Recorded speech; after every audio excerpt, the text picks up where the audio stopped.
A todo aquí, Pastor Héctor Quiñones en Conexión Espiritual, mirando en el día de hoy la lectura titulada Juan el Precursor, en Lucas capítulo 1.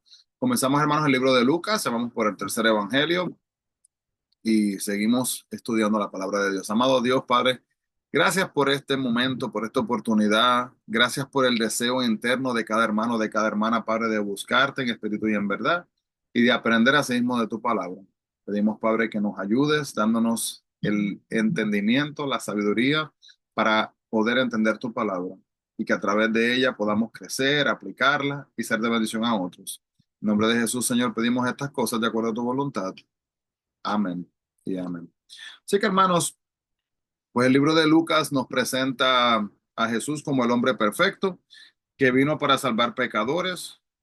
Lucas era médico de profesión. Basa su relato en una presentación cronológica de la vida de Jesús, trazando los dos temas, ¿verdad? Gemelos de fe creciente y oposición creciente. Mientras los seguidores de Jesús son retados a contar el costo del discipulado, los que se oponen a él están tramando su muerte inmerecida. Pero su muerte y su resurrección validan sus atribuciones, frustra a sus enemigos y da poder a los discípulos para continuar su ministerio a un mundo perdido. Las divisiones del libro, tenemos el capítulo 1 y 2, que es de Adviento, que es ¿verdad? Cuando llega el Hijo del Hombre, capítulo 3 al 6 y es la autoridad del Hijo del Hombre. 7 al 9, ministerio del Hijo del Hombre, que son las actividades que toman lugar. Del 10 al 12, las admoniciones del Hijo del Hombre. 13 al 18, las ilustraciones del Hijo del Hombre. 19 al 21, las enseñanzas del Hijo del Hombre. Y el 22 al 20, que hoy todo eso se llama el antagonismo, ¿verdad? Y la autenticación es el capítulo 22 hasta el 24, que son los éxitos del Hijo del Hombre. Los tópicos, ¿verdad? Principales es buscando al Señor, presentación, predicación, salvando a los perdidos y también la pasión. Lugar. Toma lugar la historia en Nazaret, también en Galilea y en Jerusalén, y tiempo aproximadamente, ¿verdad? 5 antes de Cristo, 33 antes de Cristo. Podemos ver así mismo también, hermanos, que el propósito de este libro, ¿verdad?, es presentar un informe detallado de la vida de Cristo y a este como hombre perfecto y salvador, el autor Lucas, conocido, ¿verdad?, como un médico en Colosenses 4:10, griego y cristiano gentil. Es el único autor gentil conocido en el Nuevo Testamento. Fue amigo personal del compañero de Pablo. También escribió Hechos y los dos libros van juntos. El destinatario, pues Teófilo, ama a Dios, los gentiles y el pueblo en general, cerca de 60 después de Cristo. Marco histórico, Lucas escribió desde Cesarea o posiblemente Roma. ¿Verdad? Nos muestra aquí el bosquejo del capítulo 1 hasta el capítulo 4:13, ¿verdad? Nos muestra lo que es el nacimiento y preparación de Jesús, lo que es el Salvador y el mensaje y el ministerio de Jesús el Salvador desde el capítulo 4:14 hasta el 21:38, donde tenemos ahí el ministerio de Jesús en Galilea, camino a Jerusalén y en Jerusalén también. Y la última porción, que es la muerte y resurrección de Jesús, el Salvador, desde el capítulo 22, versículo 1, hasta el capítulo 24, versículo 53. Los megatemas tenemos Jesucristo el Salvador, la historia, la gente, la compasión, lo que es el Espíritu Santo. Así que podemos ver, hermanos, que el doctor Lucas, ¿verdad? Pues el doctor, médico, historiador y escritor del relato del Evangelio más largo, capítulo 1 tiene 151 versículos. Declara su propósito al escribir en el principio de su libro para que conozcan bien la verdad de las cosas en las cuales has sido instruido, el capítulo 1:4. Y el comienzo con detalles, comienza con los detalles que rodearon los nacimientos milagrosos de dos niños extraordinarios. Los niños serían, ¿verdad? Juan el Bautista, que es el precursor de Jesús, y Jesús el Mesías. Así que como podemos ver aquí, hermanos, pues Lucas nos narra la historia de Jesús desde una perspectiva única como gentil, médico y el primer historiador de la iglesia primitiva. Hay que entender, hermanos, que como era médico, cuando hay situaciones, ¿verdad? Milagros que están conectados con cosas físicas, la descripción que obtenemos de Lucas es mucho, mucho más específica y más técnica en cuanto al entendimiento de lo que era la medicina en aquellos momentos. Muchos tenían tal vivo interés en el capítulo 1 al 4 eh, por Jesús que relataron por escrito sus experiencias personales con él. Lucas quizás usó sus relatos y todos los demás medios disponibles como material para una precisa y completa narración de la vida, enseñanza y ministerio de Jesús. Una traducción del nombre Teófilo es amado de Dios. El libro de Hechos, escrito también por Lucas, comienza de la misma manera. Como doctor en medicina, Lucas sabía la importancia de ser minucioso. Usó sus habilidades en la observación y análisis al investigar las historias que estaban conectadas con Jesús. Este fue Herodes el Grande en el versículo 5, a quien el Senado romano ratificó como rey de los judíos. Como era medio judío y deseoso de complacer a sus superiores romanos, expandió y embelleció el templo de Jerusalén, pero puso un águila sobre la entrada, y cuando ayudó a los judíos, lo hizo con propósitos políticos, sino porque le interesara su Dios. Un sacerdote judío era un ministro que laboraba en el templo y administraba su mantenimiento, enseñaba a las personas la palabra de Dios y dirigía los servicios de adoración.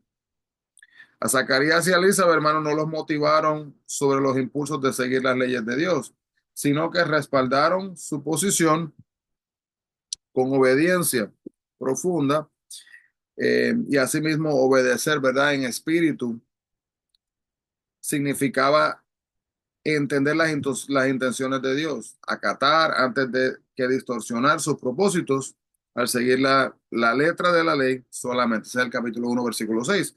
Y luego el versículo 9 nos muestra que el incienso se quemaba en el templo 2 veces al día. Y cuando el pueblo veía el humo del incienso quemado, oraba. El humo ascendía a los cielos, simbolizaba las oraciones que subían delante del trono de Dios. Así que una representación. Versículos 11 y 12, los ángeles son seres espirituales que viven en la presencia de Dios y cumplen sus deseos. Solo dos se mencionan por nombre en las escrituras, Miguel y Gabriel, pero hubo muchos que actuaron como mensajeros a sí mismo de Dios. Y aquí Gabriel le da un mensaje a Zacarías. Esto no fue un sueño ni una visión, sino que el ángel se apareció, hermanos, en una forma visible. Zacarías, mientras ofrecía el incienso en el altar, también oraba, quizás por un hijo o por la venida del Mesías. De cualquier modo, hermano, Dios respondió su oración. Juan significa el Señor es bondadoso y Jesús significa el Señor salva. Ambos nombres los puso Dios. Dios seleccionó a Juan para un servicio especial. Tal vez se le prohibió beber como parte del voto nazareo, un voto antiguo de consagración a Dios, como dice número 6 del 1 al 8. Sansón, ¿verdad? En Jueces capítulo 13, estuvo bajo este voto también, y Samuel también en primera de Samuel 1:11. Así que el capítulo 1:15 es la primera vez en la mención en el libro de Lucas sobre lo que es el Espíritu Santo, la tercera persona de la Trinidad. Lucas se refiere al Espíritu Santo más que los otros escritores de los evangelios, debido a que también escribió el libro de Hechos. Sabemos que informaron eh, minuciosamente acerca de lo que es la obra del Espíritu Santo, cuando vino, descendió y la función de este. El papel de Juan era ser casi semejante al profeta del Antiguo Testamento en la preparación del pueblo para la venida del Mesías. Juan pudo hacer trasplantes de corazones, ¿verdad? Simbólicamente hablando. Cuando se le dijo que iba a tener un hijo, Zacarías dudó de la palabra del ángel en ese momento, pero Zacarías dedujo que era increíble que él y su esposa a tal edad pudieran tener hijos. Pero lo que Dios promete, hermanos, Dios lo da. Y como era costumbre, la gente esperaba afuera a que Zacarías saliera y bendijera según la bendición de número 6, 22 al 27. de modo que su esperanza de inmortalidad estaba en sus hijos. Gabriel no se le apareció a Zacarías y a María, sino también al profeta Daniel más de 500 años antes. Nazaret, pueblo de José y de María, estaba lejos de Jerusalén, que era el centro de vida y de la oración judía en aquel momento. María era joven, pobre, mujer y características que para la gente de su tiempo la convertían incapaz de que Dios la usara en tareas importantes, ¿verdad? La bendición de Dios no trae consigo éxito, fama ni favor automático. Su bendición sobre María, el honor de ser la madre del Mesías, le produciría mucho dolor. Sus parientes se burlarían de ella. Su prometido estaría a punto de dejarla y rechazarían y matarían a su hijo. Mire, hermanos, la gran bendición. Mire todo verdad, humanamente hablando, los sentimientos y emociones como una montaña rusa de sentimientos en la vida de ella. Jesús es una forma griega de la palabra hebrea Josué. Era un hombre común que significaba el Señor salva, así como Josué guió a Israel hacia la tierra prometida, como dice Josué 1:2, también Jesús guía a su pueblo hacia la vida eterna. El capítulo 1, 32 y 33, vemos que siglos antes Dios prometió a David que su reino sería para siempre. El nacimiento de Jesús de una virgen es un milagro que a muchos les resulta difícil de aceptar. Jesús nació sin el pecado que entró en el mundo mediante Adán. Una joven soltera encinta se arriesgaba al desastre, a menos que el padre de la criatura, hermanos, aceptara casarse con ella. Literalmente había la posibilidad de que se quedara sola por toda su vida. A través de las escrituras vemos que el anuncio del nacimiento de una criatura provocaba diferentes reacciones. Sara, la esposa de Abraham, se rió, como dice Génesis 18, 9 al 15. Zacarías dudó, como dice Lucas 1:18. Y por contraste, María se sometió, creyó las palabras del ángel y estuvo de acuerdo, como dice capítulo 1:38. Y al parecer el Espíritu Santo le dijo a Elizabeth que el hijo de María sería el Mesías. Lo suponemos porque Elizabeth, al saludar a su joven parienta, la llama la madre de mi Señor.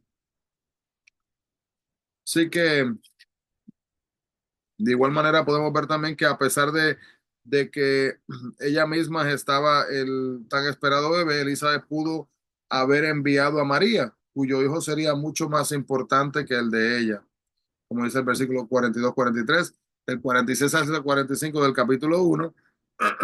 Este cántico a menudo se le llama el Magnificat, si no había escuchado el Magnificat. La primera palabra en la traducción del latín de este pasaje, Magnífica, se usó mucho como base para música coral e himnos, como Ana, la madre de Samuel, en primera de Samuel 2, del 1 al 10. María glorificó a Jesús en un cántico por lo que él iba a hacer en favor del mundo a través de ella. Podemos ver también que mostraba orgullo María cuando dijo, me dirán bienaventurada todas las generaciones, para nada. Ella reconocía y aceptaba el don que Dios le dio. Si María hubiera negado su posición increíble, manifestaría tener en poco la bendición de Dios. Dios guardó la promesa que le hizo a Abraham de ser misericordioso con su pueblo por siempre. Debido a la dificultad de los viajes, las visitas prolongadas, hermanos, eran normales. Así que María debió haber sido de gran ayuda a Elizabeth, que experimentó las dificultades de un primer embarazo a su edad asimismo avanzada. La ceremonia de circuncisión, en el capítulo 1:59, era un acontecimiento importante en la familia de un niño judío. Dios lo instituyó cuando comenzó a formar su nación santa, como dice Génesis 17, del 4 al 14. Y lo reafirmó mediante Moisés en Levítico capítulo 12, versículo 1 hasta el 3. La línea familiar y los nombres serán importantes para los judíos. Así que la gente supuso con naturalidad que la criatura quizás no recibiría el nombre de Zacarías, pero al menos uno de la familia. Por eso se sorprendieron de que Elizabeth y Zacarías desearan ponerle el nombre de Juan, como el ángel se lo había dicho. Los familiares de Zacarías le hablaron mediante gestos porque él parecía que estaba totalmente sordo, así como mudo, y no oyó lo que su esposa le dijo. Zacarías alabó a Dios por sus primeras palabras después de meses, hermanos, de estar en silencio Zacarías, ¿verdad? Por haber dudado. En un cántico a menudo llamado el Benedictus, según las primeras palabras en la traducción latina del pasaje, Zacarías profetizó la venida de un Salvador que redimiría a su pueblo y predijo que su hijo Juan prepararía el camino para el Mesías. En el capítulo 1, 67 hasta el 79, y vemos que los judíos esperaban con ansiedad al Mesías, pero pensaban que vendría para salvarles y quitarles, ¿verdad?, de lo que es el imperio romano. Las promesas de Dios a Abraham fue bendecir a todas las naciones a través de él. Esto se cumpliría a través del Mesías, descendiente de Abraham. Zacarías evocó cientos de años de la obra soberana de Dios en la historia, y comenzando con Abraham y continuando con la eternidad. Asimismo, luego encontrarse tierno, personaliza la historia y se escogió a su hijo para cumplir un rol especial en la drama de las edades. Amado Dios, gracias por tu palabra y gracias, Señor, por toda esta información que podemos ver, aprender y entender. Gracias por estar dispuesto, Señor, a utilizar a personas imperfectas como nosotros para hacer tu obra. Te agradecemos, Padre, y te pedimos, Señor, que nos uses como instrumentos. Mira cada hermano, cada hermana, Padre, que se conectan, Padre, que estudian tu palabra, que buscan crecer en ti. Toca sus vidas.